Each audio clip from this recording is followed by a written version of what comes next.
Que el Señor esté con todos ustedes. Y con tu espíritu. Evangelio de nuestro Señor Jesucristo según San Lucas. Gloria a ti, Señor.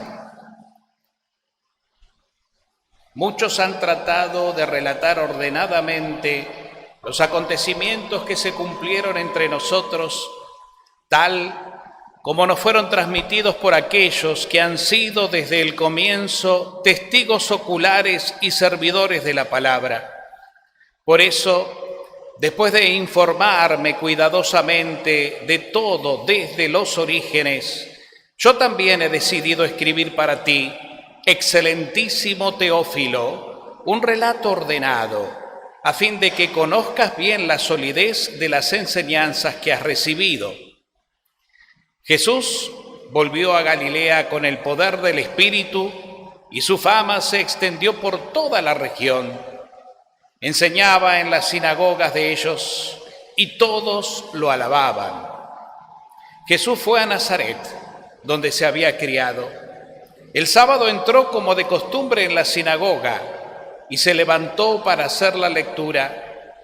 Le presentaron el libro del profeta Isaías.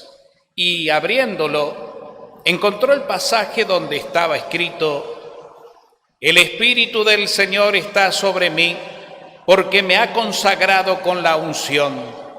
Él me envió a llevar la buena noticia a los pobres, a anunciar la liberación a los cautivos y la vista a los ciegos, a dar la libertad a los oprimidos y proclamar un año de gracia del Señor. Jesús cerró el libro, lo devolvió al ayudante y se sentó. Todos en la sinagoga tenían los ojos fijos en él. Entonces comenzó a decirles: Hoy se ha cumplido este pasaje de la Escritura que acaban de oír. Palabra del Señor. Gloria a ti, Señor Jesús. Tomamos asiento.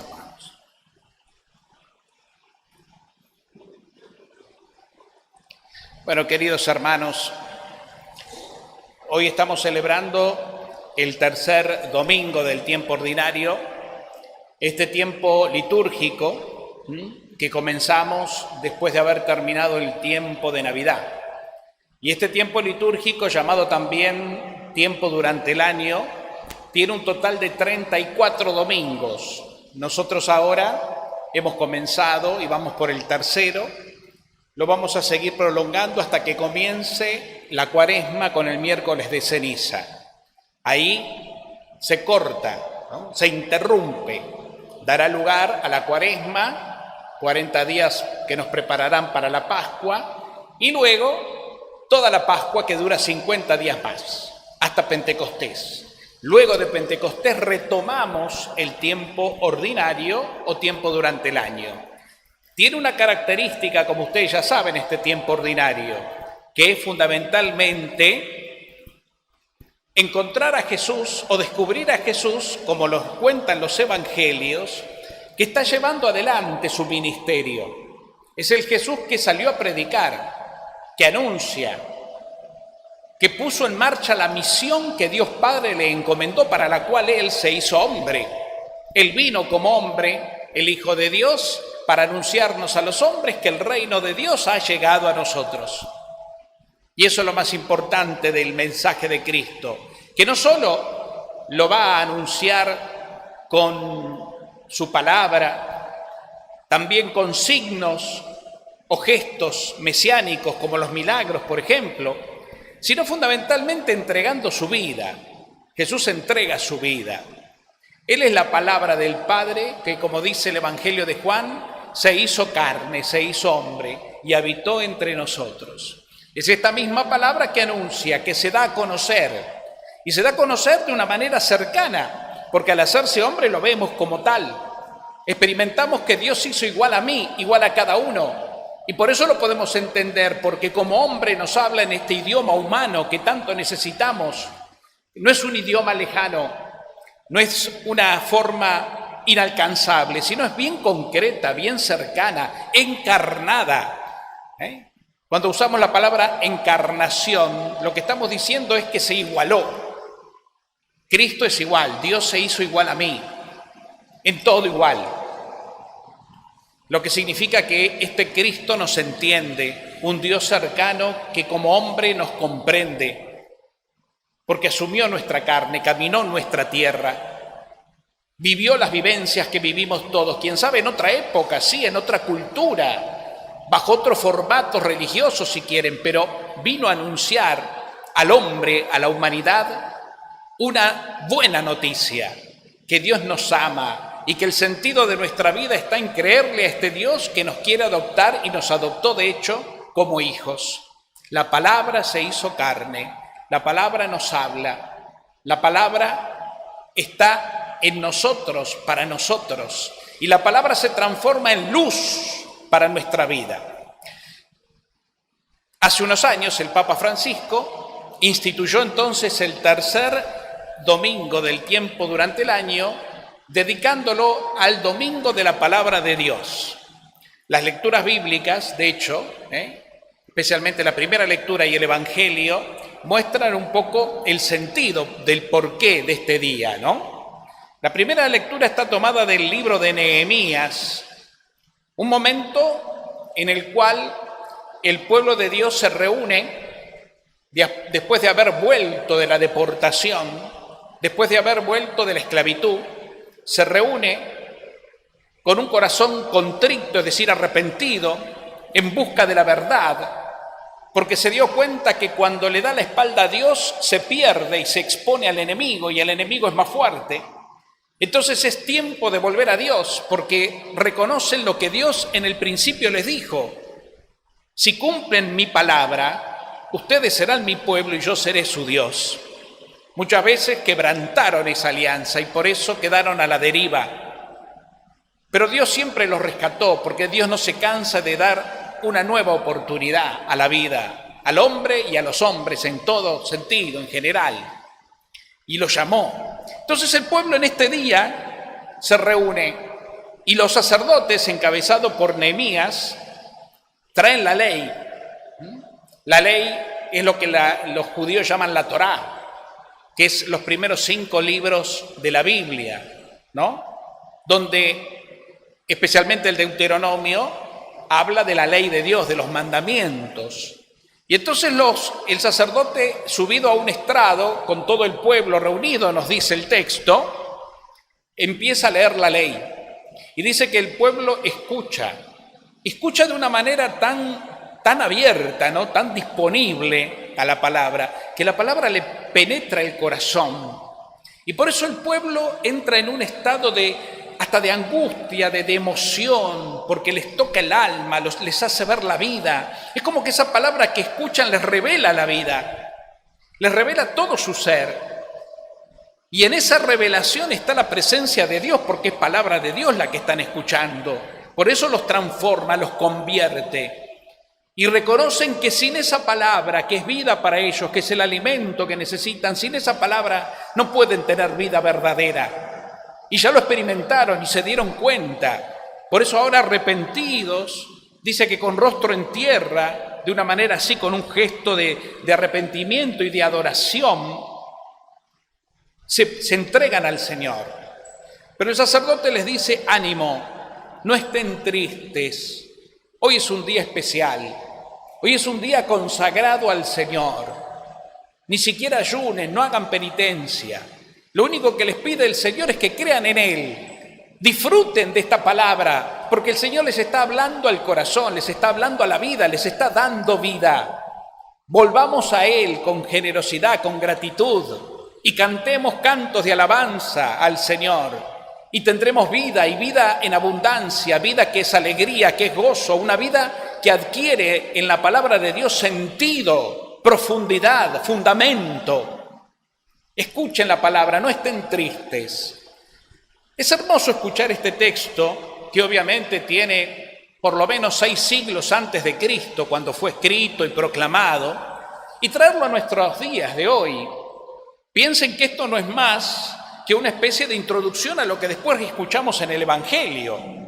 Ya vamos a ir al Evangelio, que es la plenitud y el cumplimiento de esto, pero ya en los principios, fíjense ustedes, si lo traemos a nuestra vida, podemos comprender realmente un poco nuestra liturgia, porque lo que hicieron los judíos con los sacerdotes a la cabeza al escuchar este texto es reunirse en una asamblea litúrgica, en un día especial, en un día, como dice el texto, consagrado al Señor, para escuchar la palabra. Y esa palabra trajo en ellos efectos nuevos, de vida nueva.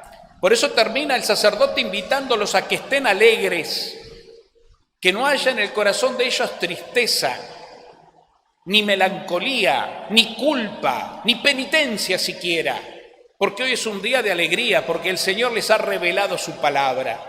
Esa palabra que los alienta a ser felices, esa palabra que les dice que Dios es misericordioso, que Dios te ama y te ama como sos, que te invita a ser pueblo, a ser familia. Por eso los invita a la alabanza y a la acción de gracias. En el Evangelio justamente entonces decíamos, o mejor dicho, en el Salmo, tu palabra, Señor, son espíritu y vida. Claro que sí. Hoy al celebrar en este día, tras la convocación que el mismo Papa nos hace, el Día de la Palabra de Dios, es un poco entender nosotros en nuestra vida personal de hoy, cristiana, de nuestros días concretos, de nuestros tiempos, que el Señor siempre te está hablando al corazón y que te invita a elegir escucharlo. Dios nos habla en su palabra, que es la Biblia, ciertamente, esa Biblia que tenemos que tener como libro de cabecera todos los días, donde todos los días tenemos una riqueza hermosa que nos propone la Iglesia. Por ejemplo, sin ir más lejos, todos los días meditamos el Evangelio del día, por ejemplo, y tratamos de leerlo y releerlo. Inclusive hoy tenemos miles de posibilidades. En Internet uno entra y busca comentarios al Evangelio del día, donde la podemos leer al texto que corresponde y luego leer algún comentario espiritual que nos ayuda a rezar, que nos ayuda a nutrirnos con el pan del día, con el pan de la palabra, ¿no? Qué buena costumbre es esa costumbre que ojalá podamos adquirir todos si todavía no la tenemos. Sentarnos a la mesa de Dios en nuestro hogar y todos los días buscar un espacio para tener ese momento de alimento desde la palabra, que nos invita a intimar con Dios, que nos invita a escuchar a Dios y a profundizar. Y esa misma palabra nos lleva después a la oración, porque como te habla al corazón y te da luz a tu vida, te invita a entregarle al Señor tu realidad, como el pueblo en la época de Esdras y Nehemías, a decirle: Señor, yo te quiero proponer esto que me pasa, yo te quiero contar esto que no se lo puedo decir a nadie, yo te quiero abrir en este momento de intimidad y silencio todo lo que estoy sintiendo dentro mío, confesártelo, contártelo, todo lo que vengo, quién sabe, desde lejos arrastrando, todo lo que pretendo superar y no puedo, porque me veo tan limitado. Todo te lo cuento, Señor, te lo comparto y de esa manera te lo entrego, porque ya no me siento más solo en este camino, en esta lucha, que a veces se me hace dura, que a veces se me hace cuesta arriba, pero no estoy solo, Señor. Y también, ¿por qué no, Señor, darte gracias por las alegrías que estoy viviendo, si así fuere, ojalá y sean muchas, por estos hijos que encararon una vida y les está yendo bien, por estos sueños que se están cumpliendo, por esta familia que tengo y este trabajo que se me dio, por esta salud que en estos momentos en donde está tan amenazada todavía la sigo teniendo por lo menos estable. Señor, gracias. Gracias por estar conmigo y yo contigo. Y en la palabra y en la oración ir entrando en nuestra intimidad para encontrar nuestra identidad, nuestra esencia más profunda. Nosotros también somos palabra de Dios, hermanos. Jesucristo es la palabra que se hizo carne y cada cristiano consagrado a Dios por el bautismo en Jesucristo también es palabra viva. Por eso estamos invitados todos nosotros a ser evangelios abiertos, es decir, buenas noticias en el mundo.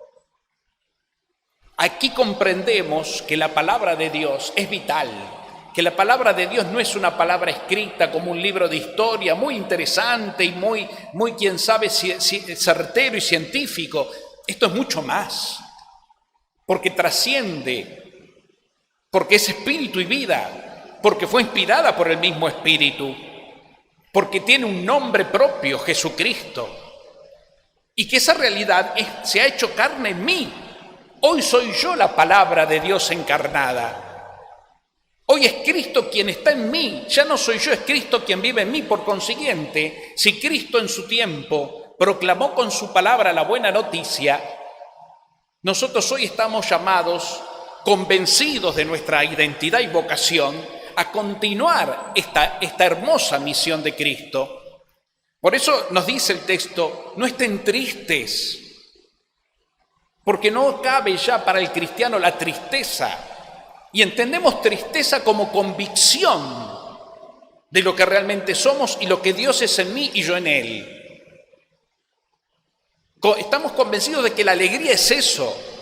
No estamos hablando de las tristezas del tiempo, porque las tristezas externas van a estar siempre. Las luchas van a estar siempre. Están.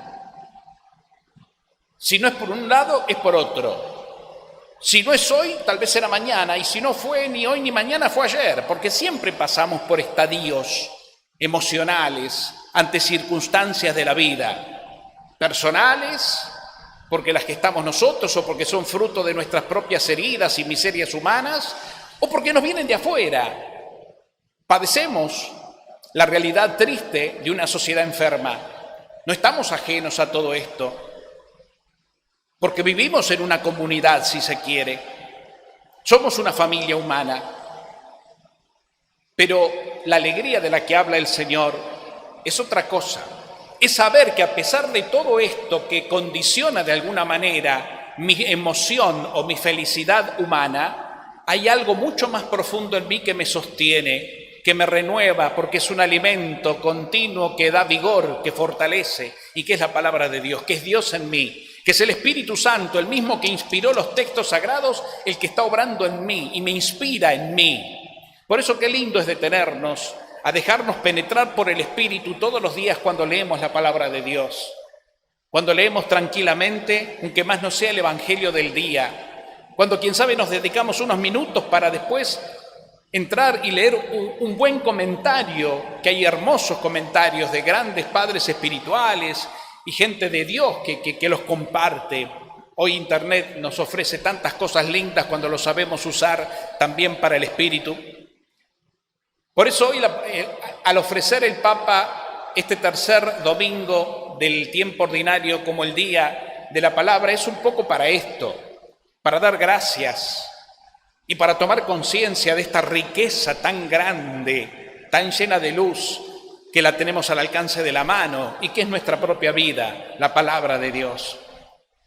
En la segunda lectura, siempre en esta misma línea, escuchamos, como venimos ya haciendo los domingos anteriores, esta primera carta de Pablo a los Corintios, ¿no? Pablo viene hablando justamente que somos un pueblo del Espíritu, que el pueblo de Dios, el pueblo cristiano, es un pueblo espiritual. Porque no nació de la carne, ni de la sangre, ni del mundo, sino nació del corazón de Dios. En todo caso, de la sangre de Cristo nace la iglesia.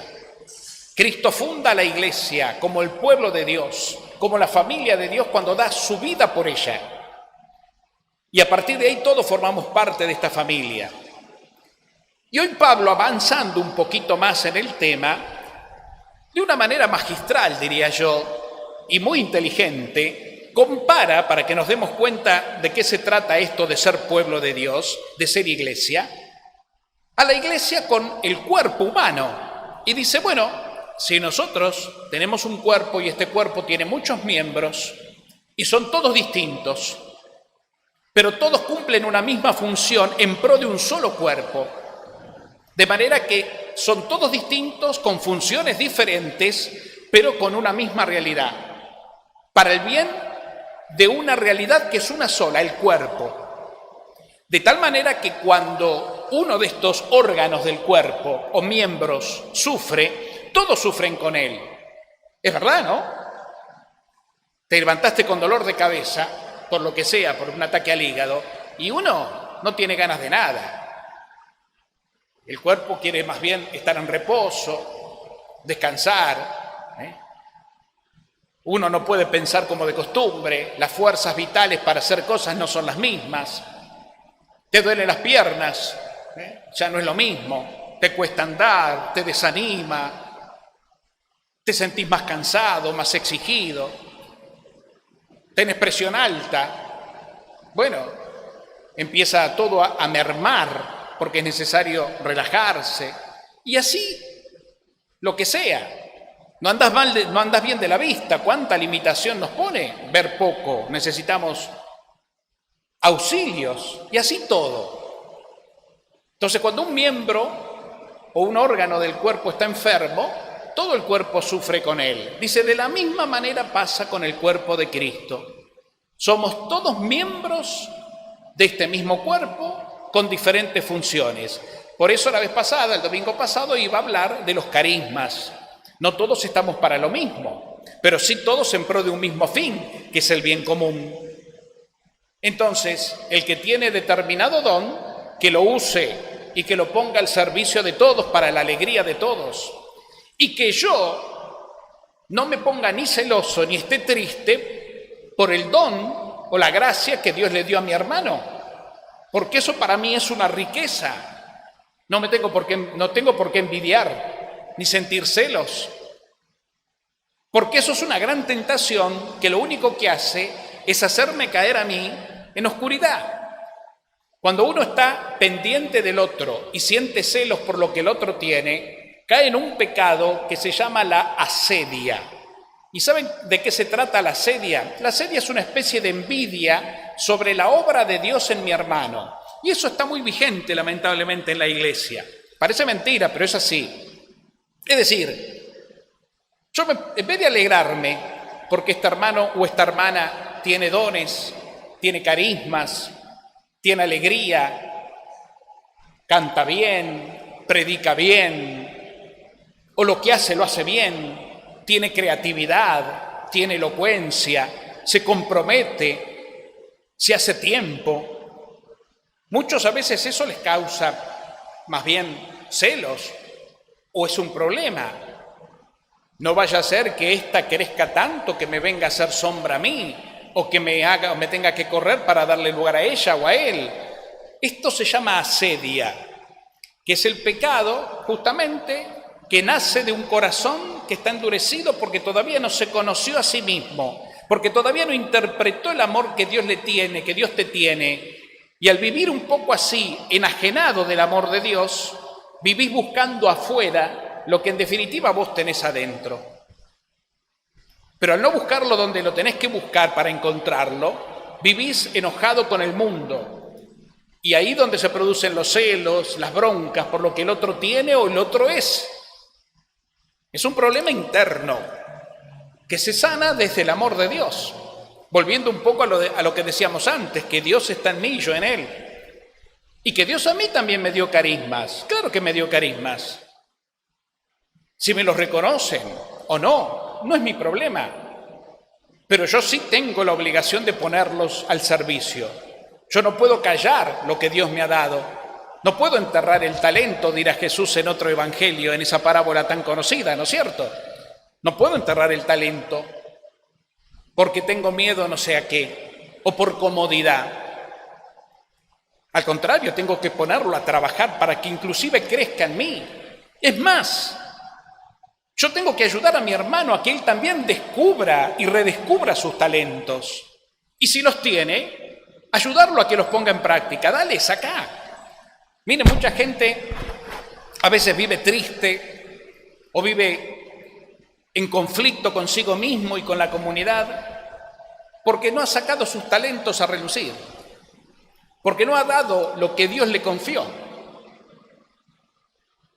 Yo tengo un amigo, sacerdote de otro lado, que vivió mucho tiempo en conflicto con la comunidad porque él quería hacer cosas, pero no era lo de él. Y la comunidad no lo entendía. y siempre vivía en conflicto y tenía esos inconvenientes. Una vez charlando el tema, yo lo escuchaba y le dije, mira, pero ¿por qué no dejás de ir por ese lado? Si no va por ahí, anda por donde a vos sí te da. Es un gran cantante, una persona que cuando agarra la guitarra y convoca a la comunidad salta sola. Digo, explota por ahí, eso es lo tuyo. Por ahí predica, por ahí anuncia, Dios te dio ese don. Y cuando lo hace realmente se siente feliz y hace feliz. Es decir, distintas maneras de anunciar. La música es una y él tenía ese don. Entonces a veces es cuestión de descubrir sin miedo y vergüenza lo que Dios nos da. Y todos ser abiertos para recibir la grandeza y la riqueza que el otro le tiene, que Dios le confió. Sin envidia, sin prejuicios, sin cargadas, porque eso sí nos sale rápido a los cristianos, en la burla, o porque de pronto determinada manera de ser a mí no me convence, pero hace bien, entonces dale para adelante.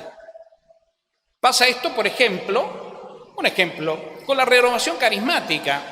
La renovación carismática fue, y en alguna manera sigue siendo hoy, ya no tanto como antes, pero sí hoy, muy resistida por aquellas corrientes más tradicionalistas que no toleran que haya una expresión de fe, de la alabanza, de la adoración, de la alegría, del canto, de los gestos que son gestos originales de los primeros tiempos de la Iglesia, como es la imposición de manos. Hoy Pablo también hablaba del don de lenguas, del don de interpretación, ¿no? Y muchos no lo toleran a eso. Puede ser que no sea mi tipo de espiritualidad porque estoy acostumbrado y formado de otra manera, pero no tengo que ponerme en contra porque no sé, qué sé yo, no soy yo quien para decir que Dios no está ahí, al contrario, capaz que es el Espíritu quien está por ese lado. El viejo Gamaliel, que era un doctor de la ley, un fariseo, en la época de los Hechos de los Apóstoles, un día le paró el carro a los fariseos que estaban persiguiendo a los apóstoles que predicaban a Jesucristo. Y él les dijo, a ver, hermanos, paremos un poco. Acuérdense de fulano y mengano, que un día salieron y empezaron a predicar no sé qué religiosidad y la gente lo siguió. Lo mataron y todo el mundo se rajó, no quedó nada. También pasó lo mismo con otro, que decía hacer milagros y la gente estaba. Se murió y no pasó más nada. No vaya a ser, dice, que ustedes estén persiguiendo a esta gente y lo que esta gente esté haciendo es obra de Dios. Déjenlos. El tiempo va a dar la razón, porque si son cosa de hombre, todo se va a diluir solito con el tiempo, pero no vaya a ser que sea cosa de Dios y ustedes se están imponiendo a la nueva obra de Dios. Una sabiduría estupenda, la de un hombre lúcido y de espíritu abierto. Lo podemos leer en el libro de Hechos de los Apóstoles, ese pasaje. Entonces, ven la riqueza del Espíritu Santo que no para. El Espíritu Santo siempre hace llover, como llovió estos días así de manera copiosa, abundantes gracias y bendiciones sobre la faz de la tierra, sobre todo para fecundar el corazón de los hombres, para hacer de nuestras vidas una vida viva, que reverdece, que crece, que se nutre, que madura, y tener una fe adulta, un corazón abierto y una mente abierta, que es lo que nos falta mucho a los cristianos, mente abierta. El Papa Francisco le decía un día, volviendo a la renovación, en un encuentro que hubo en Roma, en un estadio lleno, les decía, no enjaulen al Espíritu Santo. El Espíritu Santo no obra como a mí se me antoja o como a mí me enseñaron. Siempre el Espíritu Santo tiene novedades, tiene nuevas formas en tu vida y en la iglesia. El problema es que a veces nos cerramos tanto y lo enjaulamos porque las estructuras y el cumplimiento de normas y preceptos nos dan seguridad y nos calman la conciencia. Entonces yo cumplo. Soy impecable, me confieso, voy a misa, rezo todos los días, hago penitencias, ayudo, yo no le hago mal a nadie. Pero si nos ponemos a analizar el corazón, después hay otras cosas que realmente están ahí escondidas bajo esa supuesta vida correcta. Y nunca se crece, y nunca se supera, y siempre estamos en la misma. Es decir, abrir el corazón. Estamos en un tiempo donde el Papa Juan Pablo II ya lo decía, es como una especie de primavera de la Iglesia, y la primavera es la estación de donde todo reverdece, todo crece, todo florece, todo empieza a retomar vida. Eso es el Espíritu Santo el que lo hace. Nuestra vida tiene que ser así, una permanente primavera de Dios, donde damos un paso adelante. La Iglesia todavía tiene muchos pasos para adelante que dar.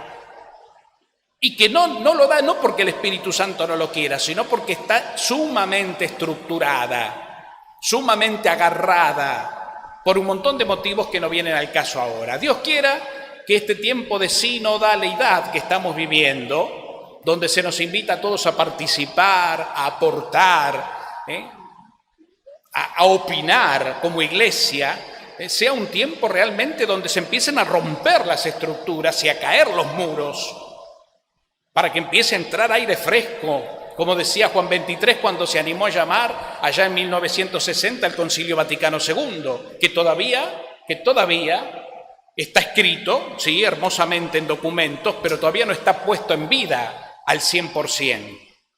Hay mucho por delante todavía por caminar. Hay un hermoso documento dedicado a la Iglesia que se llama Lumen Gentium, que significa luz de la gente. La Iglesia es luz para la gente. ¿Y quién es la Iglesia? ¿El Papa? ¿El obispo? ¿El cura? ¿La monja? No. Sí, ellos son, pero sos vos, bautizado, bautizada, Iglesia.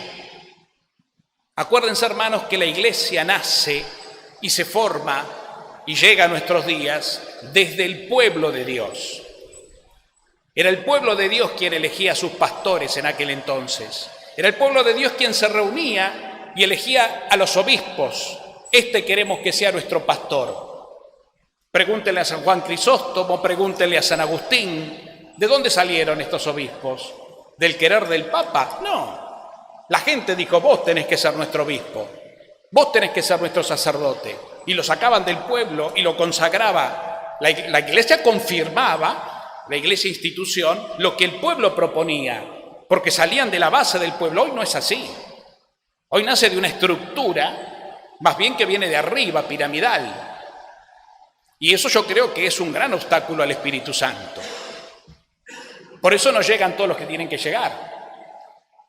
Y no están todos los que realmente no deberían estar.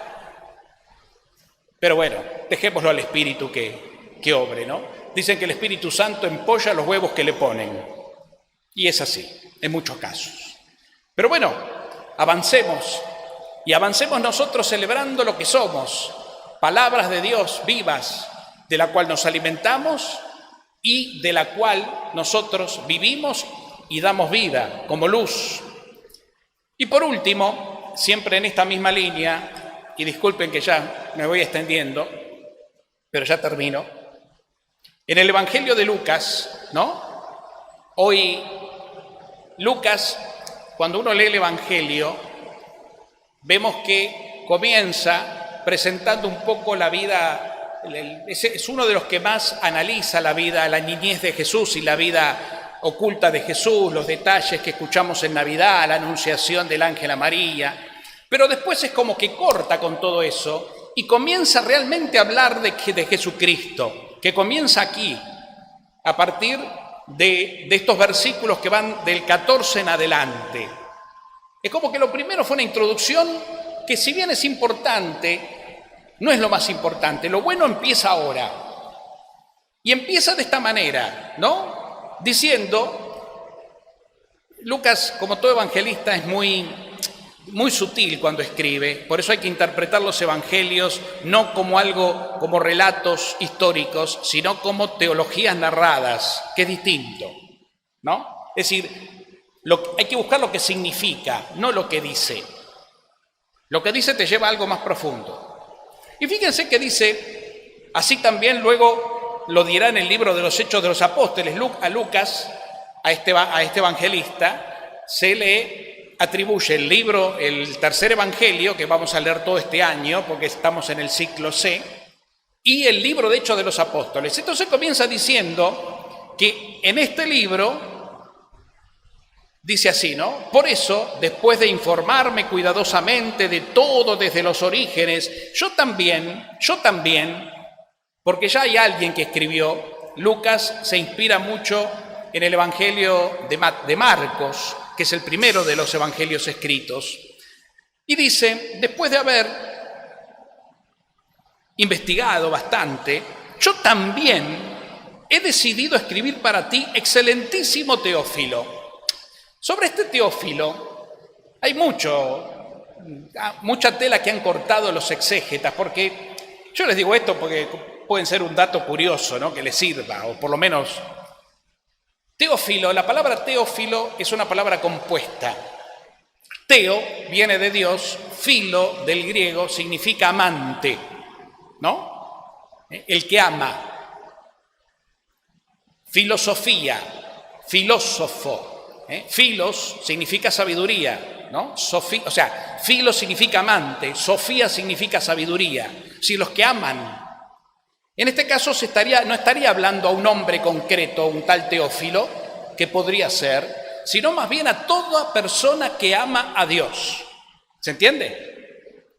Entonces, en mi primer libro, en este libro, excelentísimo Teófilo, he escrito un relato ordenado, a fin de que conozcas bien la solidez de las enseñanzas que he recibido. Lo que él recibió, lo que él investigó, lo que él vio, ahora lo vuelca al libro. Y comienza diciendo, Jesús volvió, ven que comienza aquí el Evangelio como tal, porque comienza narrando la actividad de Jesús, la vida pública. Jesús volvió a Galilea con el poder del Espíritu. Su fama se extendió por sus palabras y obras. Enseñaba en las sinagogas y un día fue a Nazaret, donde se había criado. El sábado, como de costumbre, es decir, que lo hacía siempre desde chiquito, fue a la sinagoga, como nosotros venimos al templo como de costumbre los domingos, a adorar a Dios. Y ahí se levantó para leer el texto. Siempre ofrecían a alguien de los presentes, sobre todo de los más versados, que se lea el texto, le ofrecían el papiro, y a él le tocó el libro de Isaías.